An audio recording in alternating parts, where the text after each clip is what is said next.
फैसला सुनाया और कहा कि विधि विधान से शादी नहीं करने और जबरदस्ती मांग में सिंदूर भर देने से उस शादी को जायज नहीं ठहराया जा सकता।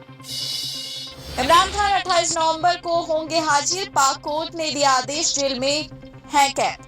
बंधकों की रिहाई पर ब्रेक, कतर में लटकी डील, इजरायल ने हमास की नई शर्त मानने से किया इनकार।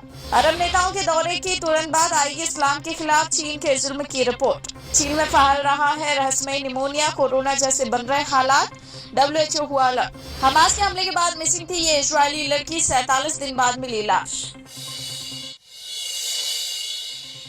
नमस्कार, आप देखना शुरू कर चुके हैं न्यूज गंगा। मैं हूं आपके साथ मनीषा। आपसे कुछ ही देर में आपके सामने होंगी देश और दुनिया की 50 सुपरहिट खबरें। आइए आपके बुलेटिन की कर लेते हैं शुरुआत सुर्खियों के साथ। पंजाब में किसान यूनियनें प्रोटेस्ट कर रही हैं। 26 से 28 नवंबर तक किसान गवर्नर हाउस का घेराव करने वाले हैं। इस संबंध में किसानों ने चंडीगढ़ में बैठक भी की। किसानों के रुख को देखते हुए मुख्यमंत्री मान ने उनसे रोड ब्लॉक न करने की अपील की और कहा कि किसानों के इस प्रदर्शन से लोगों को परेशानी हो सकती है। साथ ही कहा किसान सरकार से अपनी मांगों को लेकर बातचीत करें। भारतीय निर्वाचन आयोग ने राहुल गांधी की ओर से पीएम मोदी के खिलाफ अपमानजनक शब्दों के इस्तेमाल को लेकर नोटिस जारी किया है। चुनाव आयोग ने उनसे 25 नवंबर तक जवाब देने को कहा।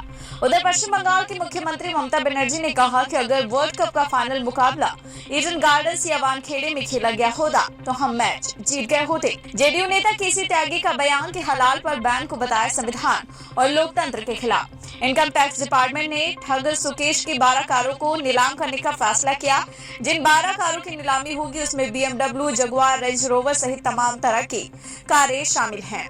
उधर प्रियंका गांधी ने राजस्थान में चुनावी जनसभा को संबोधित करने के दौरान पीएम मोदी पर निशाना साध दिया और कहा कि प्रधानमंत्री मोदी हिंसा प्रभावित मणिपुर नहीं गए, लेकिन अहमदाबाद में क्रिकेट विश्व कप का फाइनल मैच देखने पहुंच गए ताकि यदि हमारी टीम जीते तो कुछ श्रेय ले सके। दिल्ली में वायु प्रदूषण को देखते हुए GRAP यानी ग्रैब 4 के नए नियम के तहत CNG इलेक्ट्रिक या BS4 डीजल बसों को छोड़कर अन्य राज्यों से आने वाली सभी बसों पर प्रतिबंध लगाया जाएगा। केंद्र सरकार एक बार फिर एडल्ट्री यानी शादीशुदा महिला को गैर मर्दों के साथ संबंध को अपराध की श्रेणी में शामिल करने पर विचार कर रही है और आने वाले समय में इसे लेकर बिल भी पेश किया जा सकता है। महुआ मोइत्रा के विवाद के बाद संसद ने नया नियम बनाया है। संसद पोर्टल के लॉगिन और पासवर्ड सांसदों तक ही सीमित रहेंगे, यानी उनके पर्सनल असिस्टेंट या सेक्रेटरी अब लॉगिन नहीं कर सकेंगे। राजस्थान में आगामी विधानसभा चुनाव के लिए चल रहे प्रचार का दौर गुरुवार को ही थम गया। इसके बाद कहीं रोड शो, जुलूस, रैली और सभा आदि की आयोजन की अनुमति नहीं है। आपको बता दें, राजस्थान में 25 नवंबर को होने वाले मतदान के लिए चुनाव आयोग ने दिव्यांग मतदाताओं के लिए खास व्यवस्था की। प्रत्येक विधानसभा क्षेत्र में एक दिव्यांग मतदाता बूथ बनाया जाएगा। वहीं जयपुर जिले की हर विधानसभा सीट पर 8-8 महिला बूथ बनाए जाएंगे। खास बात ये होगी कि इन पर तैनात सभी स्टाफ महिलाएं होंगी। तेलंगाना के वन मंत्री अल्लोला रेड्डी ने कहा है कि कांग्रेस और भाजपा दोनों किसान विरोधी पार्टियां हैं और सत्ता में आने पर दोनों पार्टियां कृषि जरूरतों के लिए बिजली की आपूर्ति पर रोक लगा देंगी। गृह मंत्री अमित शाह ने कहा कि राजस्थान में भाजपा की सरकार बन रही है। राजस्थान की जनता ने कांग्रेस की जनता को विदा करने का मन बना लिया है। तो वहीं अशोक गहलोत ने भारतीय जनता पार्टी और पीएम मोदी पर हमला करते हुए कहा कि ये लोग राज्य में सिर्फ 25 नवंबर तक के मेहमान हैं, इसके बाद कोई नहीं दिखेगा।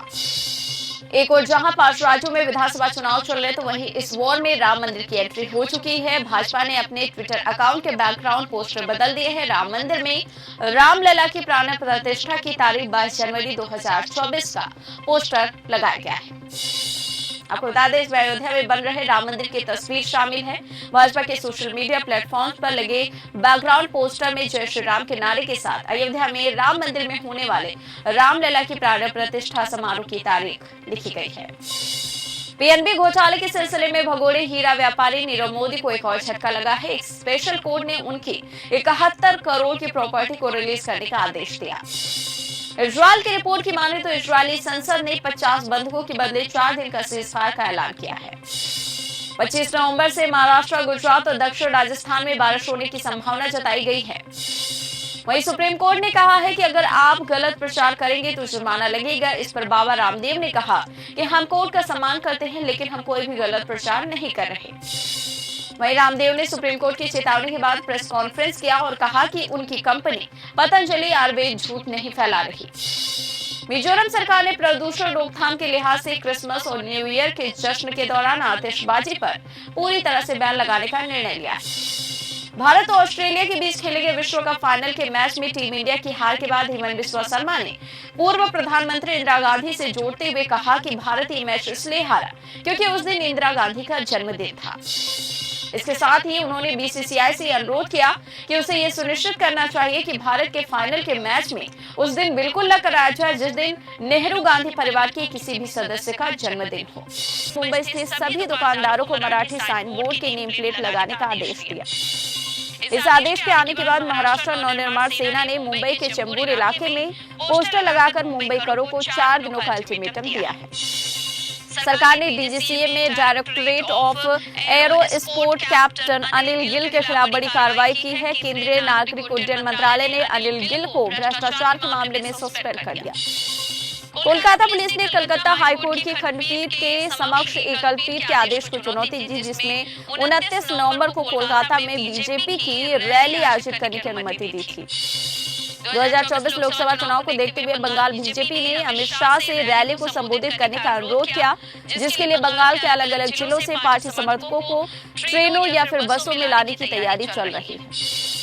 तो वही खबरों की माने तो गृह मंत्री अमित शाह ने अभी तक पुष्टि नहीं की है कि वे रैली को संबोधित करेंगे भी या नहीं। एआईएमआईएम नेता अकबरुद्दीन ओवैसी ने हैदराबाद में अपनी सार्वजनिक रैली के दौरान कथित तौर पर एक पुलिस अधिकारी को धमका दिया था। इसे लेकर राजनीति काफी गर्म है। बीजेपी नेता सैयद जफर इस्लाम ने मामले पर कहा कि कल कर रहे थे चैलेंज, आज भीगी बिल्ली की तरह कर रहे हैं बात। बीजेपी नेता जफर इस्लाम ने आगे ये भी कहा कि जब तक वे बीआरएस और प्रशासन को अपनी उंगलियों पर घुमाते रहते हैं, आज उन्हें हकीकत का पता चल गया। पीएम मोदी ने कांग्रेस पर परिवारवादी राजनीति करने का आरोप लगाया। उन्होंने राजस्थान में बढ़ते अपराध का कारण कांग्रेस की नीति को बताया। तेलंगाना में पूर्व सीएम मायावती ने कांग्रेस पर हमला करते हुए कहा कि बाबा साहब अम्बेडकर को भारत रत्न नहीं दिया था इन्होंने। राहुल गांधी की पनौती वाली विवादित टिप्पणी पर महाराष्ट्र के डिप्टी सीएम देवेंद्र फडणवीस ने मीडिया के सवाल पर कहा कि नरेंद्र मोदी से केवल भ्रष्टाचारी, दुराचारी, अनाचारी ही भयभीत हैं।